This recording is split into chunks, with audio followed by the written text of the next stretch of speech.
In the previous lesson, we examined the workflow and editorial toolsets needed to perform basic sound editing.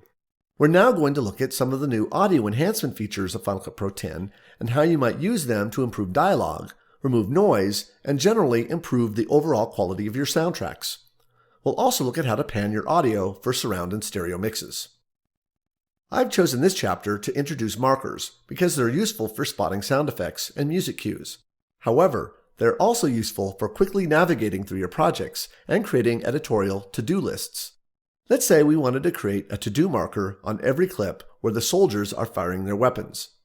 Press Shift-Command-2 to reveal the timeline index and select the Confederate Firing Line 2 clip.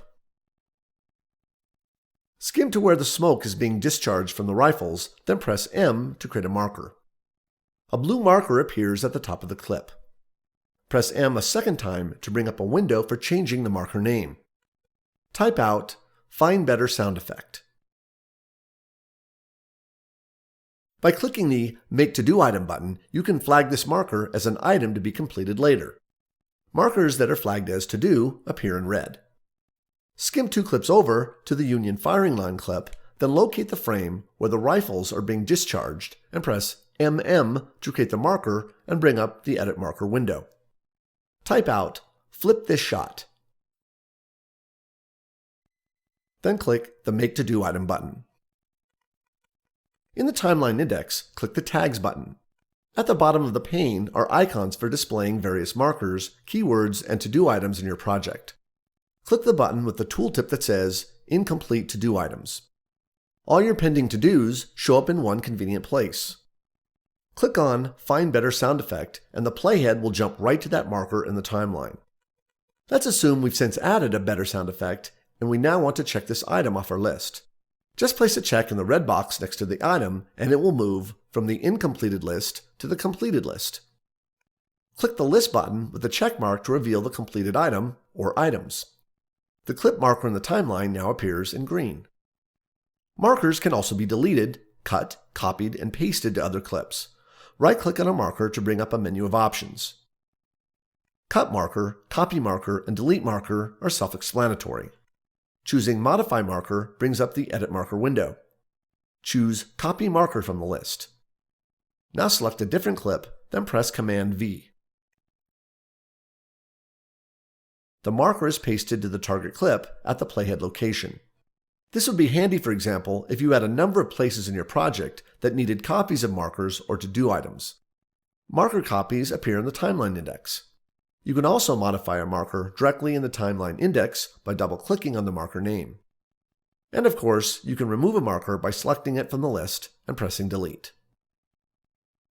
Since this lesson focuses on enhancing our soundtrack, let's add some sound effects to our battle scene. Click the Clips button, then select the Confederate Charge clip. The clip becomes selected in the timeline. Skim to the frame just before the soldiers cross in front of the tree and press M to set a marker. Skim into the next clip and set a marker just after the two soldiers in the foreground pass through the rifle smoke. In the event library, select the Sound Effects keyword collection to reveal 4 sound effects. Play them back to get a feel for their differences.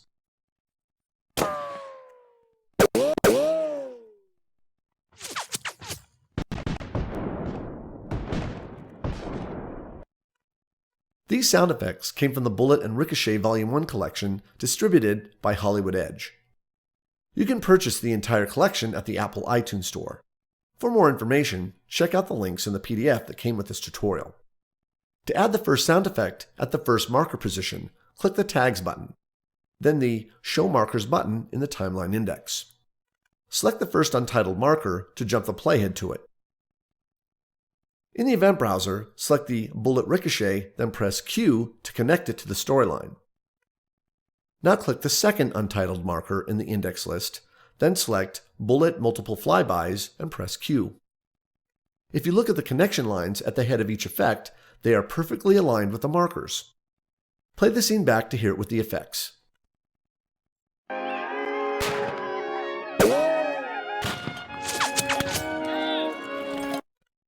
Sometimes you might have an effect or music track you want to use as a bed for your scene or movie. Press your up arrow until the playhead is parked at the beginning of the Confederate charge clip. In the event browser, select the Civil War Artillery sound effect clip. As you can see from the duration column, this sound effect is over 2 minutes long, which is much longer than we need. To force the selection to 30 seconds, press Ctrl D, then type out 30 period and press return. The selection range is now 30 seconds exactly, starting from the head of the clip. Press Q to connect the sound effect at the playhead location. Play back your edits that include the newly connected sound effects. Right way.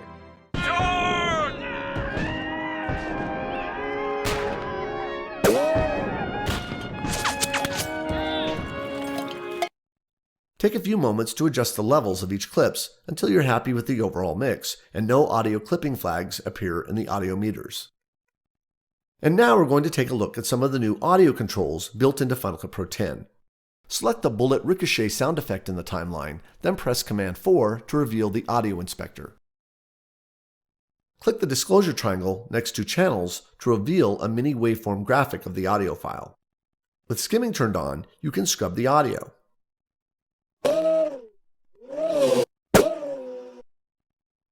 If you've selected a stereo file, the word stereo appears over the graphic.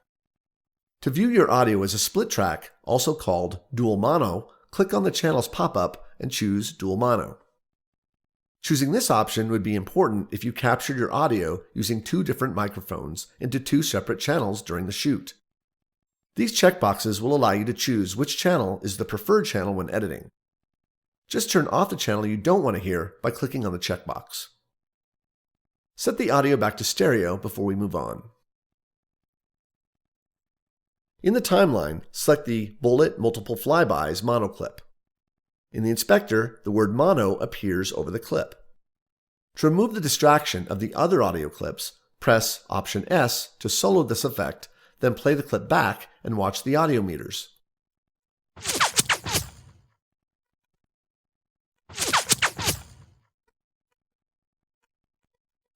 Mono files distribute the sound effects equally across all 6 channels, which is why all 6 meter ballistics are reacting equally.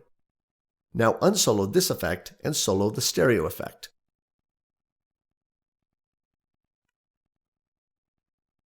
Play back this effect and notice the meter ballistics react to only the left and right channels.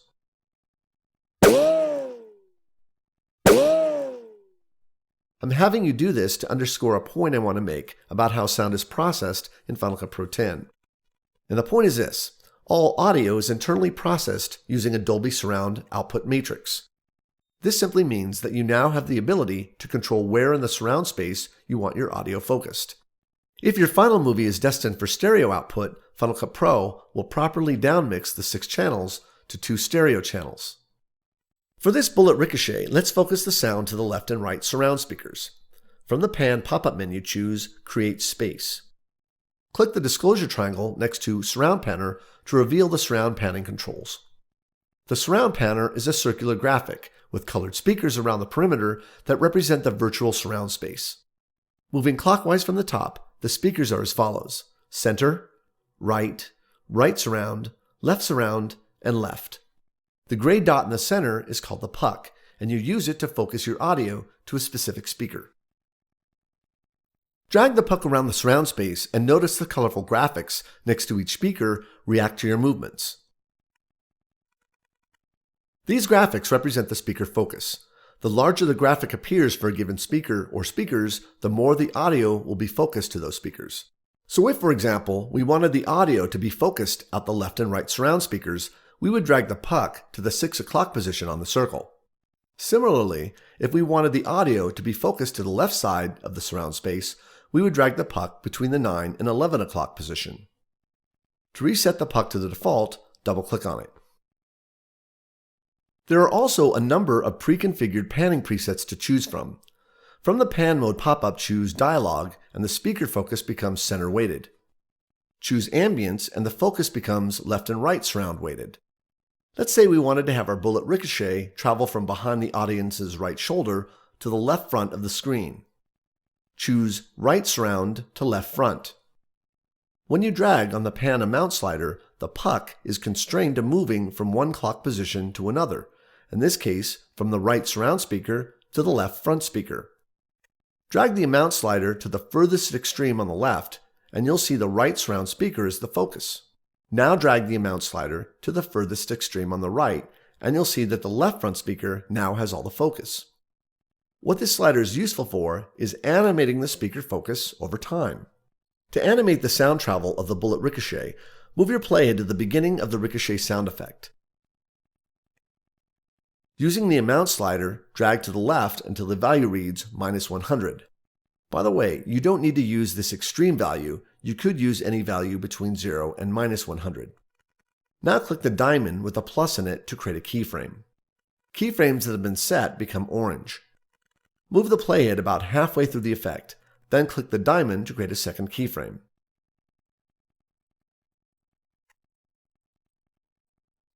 Now drag the amount slider to 100.